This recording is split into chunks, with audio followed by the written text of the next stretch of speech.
Robert Kiyosaki ने अपनी किताब रिच डैड पुअर डैड में दो लोगों की सोच का फ़र्क बताया है। एक रॉबर्ट का बाप जिसे रॉबर्ट ने गरीब बाप कहा है, और एक रॉबर्ट के दोस्त का बाप जिसे रॉबर्ट ने अमीर बाप कहा है। गरीब बाप ने पीएचडी की है, जबकि अमीर बाप 8वीं क्लास भी पास नहीं कर पाया। अब गरीब बाप असल में गरीब नहीं है, उसकी ऐसी नौकरी है जो हर इंडियन आज करना चाहता है। वो हाई पेइंग गवर्नमेंट ऑफिशियल है, लेकिन हमेशा पैसों को लेकर परेशान रहता है। जबकि अमीर बाप हवाई का सबसे रईस आदमी बनता है। गरीब बाप फैमिली पर अनपेड बिल छोड़कर मरता है, जबकि अमीर बाप अपनी फैमिली के लिए करोड़ों की दौलत छोड़कर दुनिया से जाता है। अब आप सोच रहे होंगे कि ये दोनों बाप जब अच्छा कमाते थे तो क्यों एक गरीब रह जाता है और दूसरा इतना अमीर क्यों बन जाता है। ये फ़र्क दोनों बाप की सोच का था। रॉबर्ट का गरीब बाप कहता था कि बड़ा इंसान बनने के लिए खूब पढ़ लिख कर अच्छी नौकरी करना चाहिए, जबकि अमीर बाप कहता था कि बड़ा इंसान बनने के लिए पढ़ लिख कर खुद की कंपनी खोलनी चाहिए ताकि उससे दूसरों को रोज़गार मिले। रॉबर्ट का गरीब बाप कहता था कि पैसों से मुसीबत आती है, पैसा ही सारी मुसीबतों की जड़ है, जबकि अमीर बाप कहता था कि पैसों से पावर मिलता है, पैसा ना होना मुसीबत की जड़ है। रॉबर्ट का गरीब बाप महंगी चीज़ें यह कहते हुए ख़रीदने से मना करता था कि हम उसे अफोर्ड नहीं कर सकते, जबकि रॉबर्ट का अमीर बाप कहता था कि वह ऐसे रास्ते बनाने की सोचे जिससे वो सारी महंगी चीज़ें अफोर्ड कर सके। ऐसा करने से उसके दिमाग में नए नए आइडियाज़ आएंगे।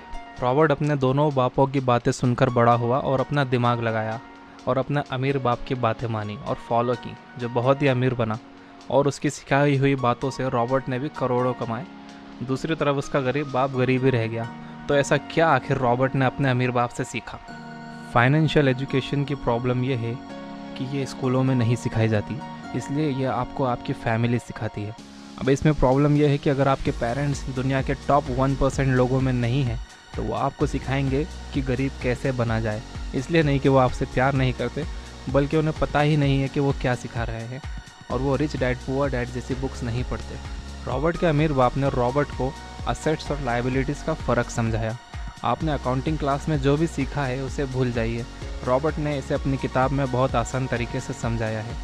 असेट्स वो चीज़ें होती हैं जो आपकी जेब में पैसा डालती हैं, और लायबिलिटी वो चीज़ें होती हैं जो आपकी जेब से पैसा निकाल लेती हैं। कोई भी चीज़ असेट और लायबिलिटी हो सकती है। अगर आप एक मकान के मालिक हो और उस पर हर महीने आपके 10,000 रुपये खर्च होते हैं तो वो एक लायबिलिटी है। और अगर आप एक मकान के मालिक हो और वो आपको हर महीने 10,000 रुपये देता है तो वो एक असेट है। Businesses, real estate, bonds, paper assets जैसी चीज़ें एसेट्स होती हैं।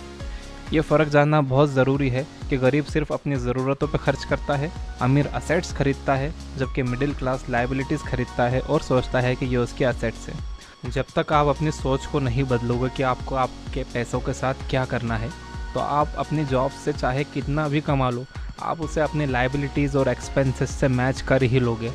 आपके दोस्त चाहें आपका महंगा फ़ोन देखकर हैरत करें और आप अमीर दिखने लगें, लेकिन असलियत में आप कभी अमीर नहीं बनोगे। जॉब करना गलत नहीं है, लेकिन मेरे पास जॉब नहीं है क्योंकि मैं मेरी असेट्स से कमा रहा हूँ। लेकिन अगर आप एक आम चलन के हिसाब से स्कूल जा रहे हो, फिर एक नौकरी ढूंढ लेते हो, तो चांसेस हैं कि आप लायबिलिटीज़ बना रहे हो जिसे आप एसेट्स समझ रहे हो। यही है प्रॉब्लम। सो मेक श्योर अगर आप कमा रहे हो तो वो ज़्यादातर एसेट्स में जा रहा है, ना कि लायबिलिटीज़ में जिसे आप एसेट्स समझ रहे हो। और हाँ, जब आप काफ़ी मात्रा में एसेट्स बना लोगे तो फिर आपको अपनी जॉब की भी ज़रूरत नहीं पड़ेगी। ये मुझे बहुत अजीब लगता है जब लोग कहते हैं कि अगर मैंने बिज़नेस किया, रियल इस्टेट में पैसा लगाया और मेरे पैसे डूब गए तो। यही बात वो अपना दूसरा बड़ा टीवी और महंगा फ़ोन खरीदते समय नहीं कहते, जो एक साल में बेकार हो जाएंगे। एक दूसरा बड़ा टीवी और महंगा फ़ोन जिसकी मुझे ज़रूरत नहीं है, ख़रीदने के जगह मैं मेरा पैसा बिज़नेस में लगाना पसंद करूँगा। और अगर मेरा सारा पैसा डूब भी गया तो जो लेसन मुझे बिज़नेस शुरू करने में मिलेगा वो टीवी पर सास बहू के सीरियल्स या नेताओं को लड़ते हुए देखने और फ़ोन पर फ़नी वीडियोस फॉरवर्ड करने से ज़्यादा कीमती होगा। तो यह थी कुछ बातें जो मैंने अपने डैड और रिच डैड पुअर डैड किताब से सीखी। इस बारे में आप क्या सोचते हो कमेंट करिए, और फ्यूचर में ऐसे ही बिग आइडियाज़ के लिए सब्सक्राइब करिए।